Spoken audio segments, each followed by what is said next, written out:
Bienvenue sur Parole Inspirée TV, la chaîne qui apporte la lumière et la foi en quelques minutes. Chaque jour, des enseignements bibliques pour ton édification, ta croissance spirituelle et pour fortifier ta foi en Jésus-Christ. Restez connectés et laissez la parole transformer votre vie. De destinée. C'est les hommes et les femmes que j'appelle les boucliers. Sur le chemin de ta destinée, il y aura des bons jours. Sur le chemin de ta destinée, il y aura des mauvais jours. Sur le chemin de ta destinée, il y aura des jours de quiétude, des jours de sécurité. Le chemin de ta destinée, vis assez longtemps.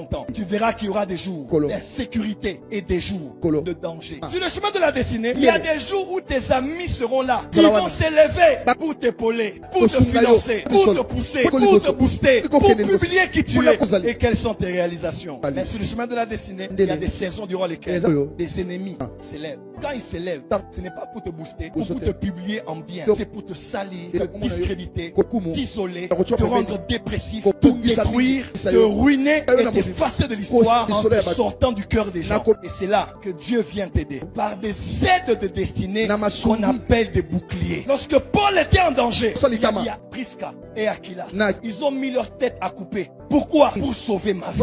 Ma prière ce soir, que Dieu te donne des hommes et des femmes qui sont des boucliers. Là où tes amis te poussent pour aller en avant, les boucliers t'empêchent de reculer, je dirais en arrière. Là où tes amis te poussent à aller vite, les boucliers veillent à ce que tu demeures sur le chemin. Tous les grands leaders qui ont vécu longtemps ont eu des boucliers. Que ce soit politique, que ce soit économique, que ce soit ministériel ou même culturel. Nous vivons dans un monde méchant, un monde ingrat, un monde où les gens t'acclament, mais ils souhaitent que tu tombes. Un monde où ils vont dire merci pour le pain. Un monde où demain ils vont dire béni soit celui qui vient au nom du Seigneur. Mais un monde dans lequel les mêmes bouches là, qui ont mangé et qui ont célébré ton entrée à Jérusalem, ils vont dire crucifiez-le. On vit dans un monde de jalousie où quelqu'un que tu as nourri, quelqu'un que tu as élevé, quelqu'un que tu as promu, maintenant qu'il a accès à tes relations, lui il entre maintenant dans le cercle et il commence à te détruire afin de prendre ta place. Oh quel monde ingrat, oh quel monde méchant. Même si tu as tous les dons spirituels, même si tu es prophète, il y a des coups que tu auras. Dieu t'avait prévenu que le coup allait être lancé. Mais il y a des coups que tu auras aussi, il n'y a personne qui te préviendra, ni Dieu, ni un ange. Et c'est en ce moment-là qu'il y a quelqu'un qui était autour de toi, qu'il y a quelqu'un qui était près des ennemis et qui avait entendu le complot contre toi, qui va se lever parce que sa vie a reçu l'onction d'être ton bouclier. Il va tout faire pour que les coups ne t'atteignent pas. Il va tout faire pour que les flèches qui t'ont atteint ne te mettent pas à terre. Il va même se mettre à côté. Il va prendre tes flèches, il va prendre tes coups, il va se salir avec toi et pour toi, parce qu'il sait que lui, c'est un bouclier. Après que le faux d'or ait été fait, je dis Moïse, ce peuple-là, je vais les traiter durement. Moïse dit, je vais aller consulter Dieu pour voir s'il va les pardonner. Il arrive là-bas, il dit déjà, Dieu, je sais que tu es fâché, mais Dieu, écoute-moi très bien. Verset 32, du chapitre 32 d'Exode. Il dit, pardonne maintenant leurs péchés, sinon efface-moi de ton livre que tu as écrit. Quel leader! Là où le peuple a adoré un faux d'or et adoré le Dieu qui les a libérés de l'Égypte, un peuple ingrat et méchant qui avait le droit de les frapper et de les éliminer. Moïse est venu devant Dieu et il s'est mis comme ça, comme un bouclier. Il dit, Seigneur, je sais que tu es fâché. Chantage. Maintenant là, efface mon nom. Mais eux, tu vas les pardonner. Il était prêt à perdre sa place dans le livre de vie. Il était prêt à écouter sa vie, mais pour que ce peuple méchant vive. Bouclier. 1 Samuel 18, 3 et 4 dit ceci. Jonathan fit alliance avec David parce qu'il l'aimait comme son âme. Il ôta le manteau qu'il portait pour le donner à David et lui donna ses vêtements, même son épée, son arc et sa ceinture. Je me suis toujours posé la question.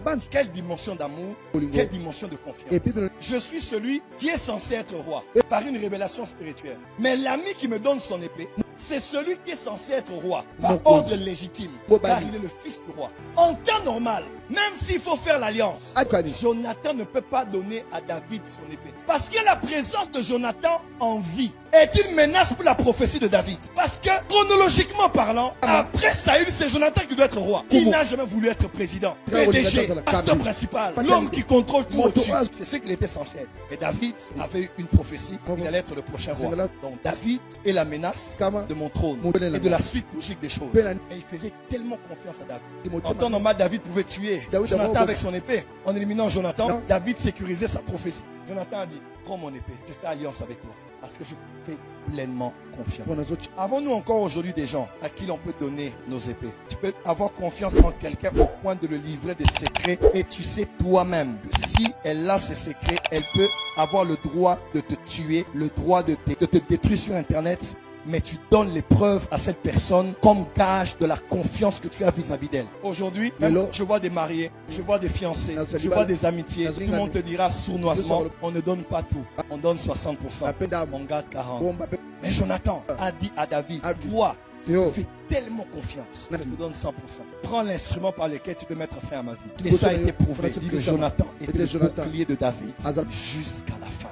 Est-ce que vous savez que tout le monde a des secrets? Car Dieu ne fait rien sans avoir révélé son secret. Même Dieu a des secrets. Qui suis-je pour ne pas en avoir? Tous les hommes ont des secrets. D'ailleurs, il paraît que secrétaire, il paraît que c'est secret et terre. Il paraît que secrétaire, c'est pas seulement celui qui a les papiers administratifs, c'est celui qui a accès au bureau, qui voit comme s'il n'a rien vu, qui entend comme s'il n'a rien entendu, qui est dans le secret et qui se tait. Mardoché parle à Esther. Esther dit, soyez calme, on va jeûner et prier. Moi, Esther, je risque ma vie.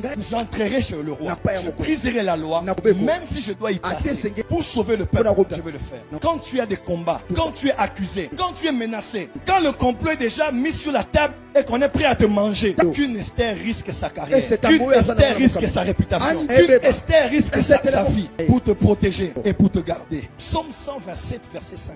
Psaume 127, le verset 5, la Bible dit, le verset 4, la Bible dit, comme les flèches dans la main d'un guerrier, ainsi sont les fils de la jeunesse. Verset 5, heureux l'homme qui en a rempli son carquois, ils ne seront pas confus quand ils parleront avec des ennemis à la porte. Pourquoi? Parce qu'aux portes de la ville, ce n'est pas lui qui va se défendre. Aux portes de la ville, ce sont ses fils qui vont le défendre. Dieu défend, la sagesse défend, l'argent défend, mais les fils, autour d'un père, ils défendent aussi. Un père ne se défend pas. Ce sont les fils qui défendent leur père. Il n'a pas honte. Il est calme. Il a plusieurs bouches qui vont parler pour lui et qui vont le défendre à l'heure de la contestation. Ta destinée est tellement sensible et tes combats sont tellement énormes. S'il te plaît, restreins ton cercle. Moi, je suis le genre de personne, je peux me salir pour quelqu'un. Et tout le monde ici me connaît. Il y a une cérémonie qui a eu lieu il n'y a pas longtemps. Je savais qu'on allait tirer sur moi après la cérémonie. Mais je suis allé. Parce que je sais, je suis le genre de personne qui aime souffrir à la place des autres. Mais ce n'est pas tout le monde qui fera ça.